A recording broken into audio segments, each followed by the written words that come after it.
Welcome to the Rim Break Rodeo. We hope this video helps. In this video, I will show how to use TradingView buy and sell.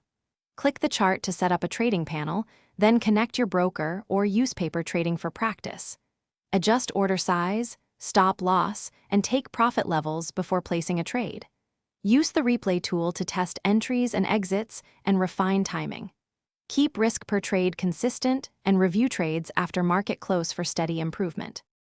Open the order panel and choose market, limit, or stop depending on your goal, then enter size and price.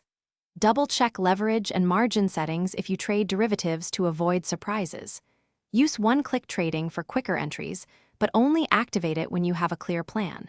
Save favorite order presets to speed up common setups and reduce manual errors.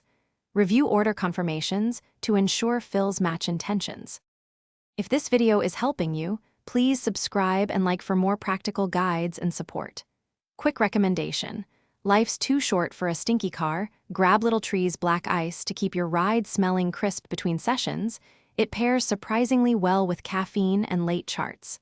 Check the description for the link and other deals if you want to pick one up. Thanks for the support. Now let's get back to the video. Monitor active trades from the trading panel and adjust stops or targets as the market evolves to protect gains and reduce risk.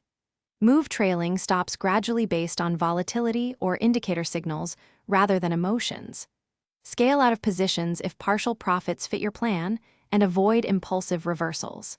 Set price and indicator alerts to stay informed and maintain discipline. Keep a simple checklist to decide when to modify or close trades for consistent results. Thanks for watching. Consider subscribing if we helped you.